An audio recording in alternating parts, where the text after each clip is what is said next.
हा जो अंदुरा ॲग्रोचा मालक आहे नाना वराळे, याचं काम काय?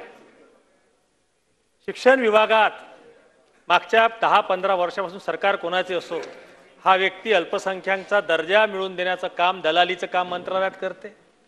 हा म्हणील ती फाईल पुढे जाते. शिक्षण विभागात ते नोकरी भरती असते ना, त्याच्यामधलं अप्रुव्हल हा आणून देते. याची SIT तुम्ही करणार का? दुसरं याच्यामध्ये मंत्री महोदय, हे सर्व चालू असताना 11 लाख क्विंटलची रेकॉर्ड खरेदी केली आपण. माझी विनंती आपल्याला, आपण एक धोरण ठरवलं पाहिजे. मंत्री महोदय, एक फेडरेशनच्या अधिकाऱ्यांची बैठक, आपण नाफेड खरेदी करते एजन्सी, डिस्ट्रिक्ट मार्केटिंग फेडरेशन आहे. महाराष्ट्र राज्य मार्केटिंग फेडरेशन हे तिथल्या संचालकांच्या म्हणण्यावर खरेदी केंद्र अलॉट करतात आणि तिथं सारा भ्रष्टाचार आहे. आणि म्हणून याच्याविषयी पुढच्या आठवड्यात आपण आपल्या दालनात बैठक घेणार काय, हा माझा एक प्रश्न. आणि या मंत्रालयात दलाली करणारे हे दलाल सर्व क्षेत्रात शिरून राहिले, या दलालांची SIT चौकशी करणार काय? आणि तिसरं तुमच्याही काळात होते भास्करराव, हे ऐकून घ्या, याला राजकारण करू नका. हा दलाल काँग्रेसचं सरकार असतानाही कार्यरत होता, आताही आहे.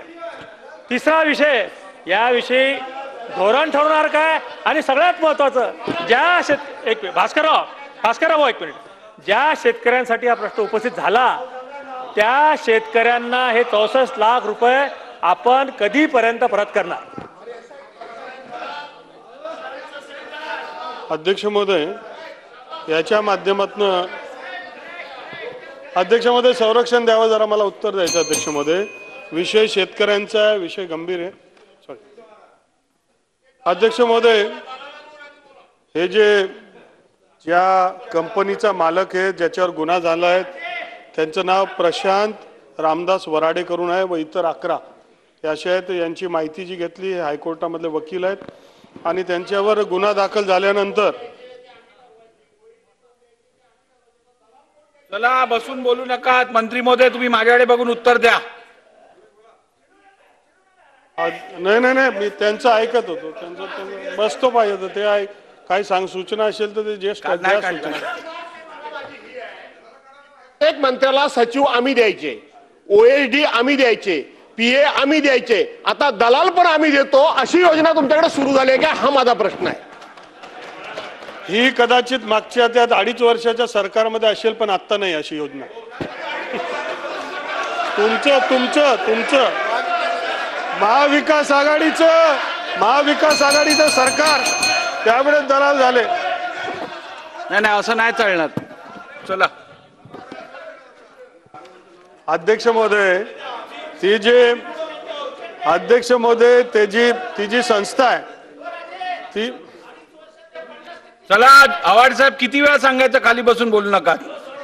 हा सोयाबीनचा प्रश्न आहे, गंभीर प्रश्न आहे, याच्याकडे लक्ष द्या.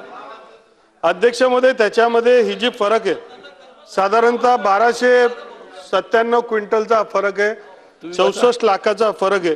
याच्या माध्यमातून त्या संस्थेची जवळपास देयके जे 36 लाख रुपये आपल्याकडे अटकली आहेत, ते आपण अटकून त्या शेतकऱ्यांना वाटप कसं करता येईल, परंतु आता सध्या ती कोर्टामध्ये. आणि म्हणून ती शिल्लक रक्कम जी आहे, मी स्वतःही त्या पोलीस स्टेशनशी बोललो, त्या पोलीस स्टेशनच्या माध्यमातून शेतकऱ्यांचं म्हणणं काय अडचणी आहेत आणि या माध्यमातून वसुली कसं करता येईल या संदर्भातलं पुढच्या काळामध्ये, पुढच्या आठवड्यात होणार नाही, पण अधिवेशन संपल्यानंतर बैठक घेऊन त्याच्यामधनं मार्ग काढू. चला असलम शेखजी बोला. अध्यक्ष महोदय, कंपनीच्या वरती कारवाई झालेली आहे. कंपनीला काले यादीत टाक. मंत्री महोदय, कंपनीवरती कारवाई झालेली आहे, कंपनीला काले यादीत टाकण्यात आलेलं आहे, त्याची FD आपण सीज केलेली आहे. एवढा स्पेसिफिक प्रश्न आहे की जे सीज अमाऊंट आहे ते 15 दिवसाचे आत या शेतकऱ्यांना देण्यात येणार आहेत का? आणि दुसरा, पवार साहेबांनी जे विचारलं होतं ते भावांतर योजना आपण आणणार आहेत का?